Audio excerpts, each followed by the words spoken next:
I'm Haley Taylor, and you're listening to the Rough Draft Diaries.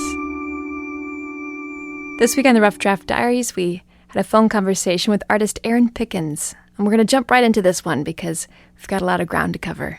I'm a painter. I do these really kind of elaborate oil paintings of dioramas that include toys. And the toys can include something that's pretty obscure, like a random action figure that I may have found on the ground, to, something that's a little bit more familiar, like Legos. And usually I set up these dioramas to kind of communicate some sort of narrative. Aaron's artwork can be hard to describe. At least it can play a trick on you. From his description, I thought he was just painting the backdrop. That's the clouds, the scenery, the setting, and then arranging a 3D diorama with toys and scraps of cardboard and papers in front of that painted backdrop. So what you would see if you were to go to a gallery featuring Aaron's artwork would be a 3D diorama. But that's not exactly correct. Aaron does make a 3D diorama, but that is just the model for the 2D painting he creates based on that diorama.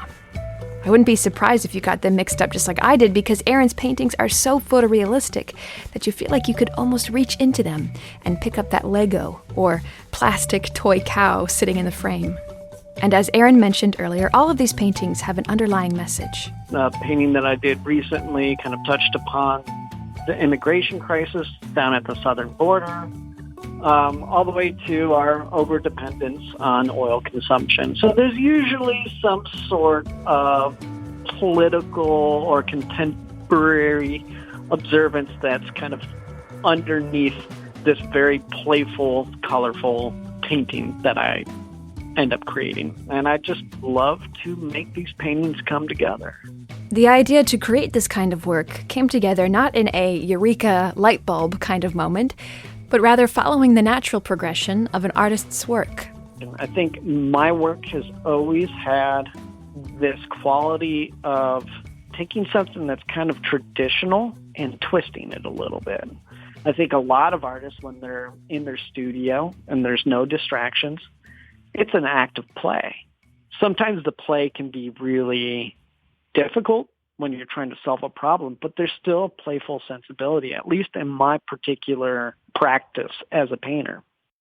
Aaron and I talked about how he grew up in Toledo. He took art lessons locally, studied at the Toledo School for the Arts and Bowling Green State University, went to grad school at Edinburgh University in Pennsylvania, and now Aaron has just started a new position as an assistant art professor in Kokomo, Indiana.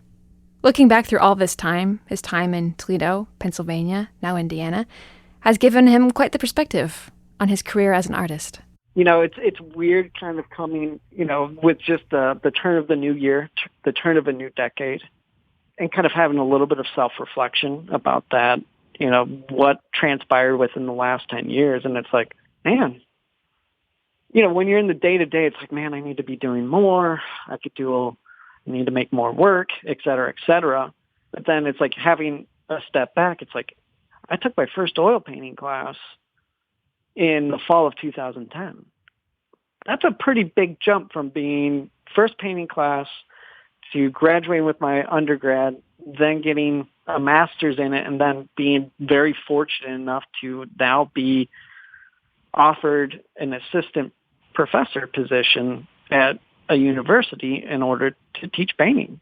So that's a pretty quick turnaround. So, it depends on the way you look at it. Some days it seems like it's arduous, this path, and other times it seems like it went by in a flash.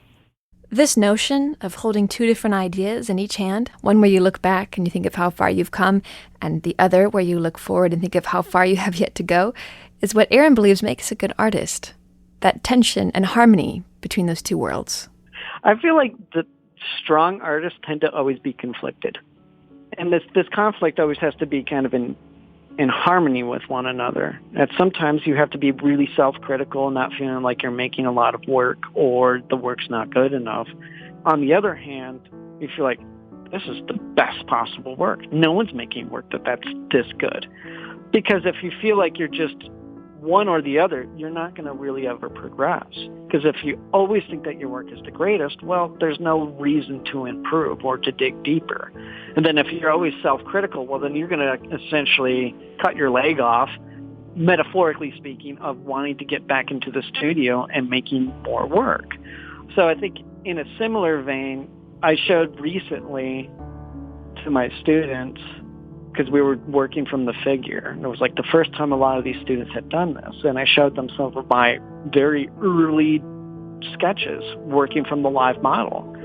And that wasn't that long ago. And it's pretty terrible. And it was kind of nice for myself to see that self-reflection on like, okay, I'm not where I want to be, but I'm definitely not back there where I was, maybe 8 to 10 years ago. Gaining a sober perspective on the future, looking ahead, Aaron's hopes and dreams are fairly simple. I think it's just to make more work and to get some shows that are, outside of the Toledo region to kind of expand a little bit. And that's about it. I mean, what more could you ask for? For this episode of the Rough Draft Diaries, I'm Haley Taylor, and thanks for listening.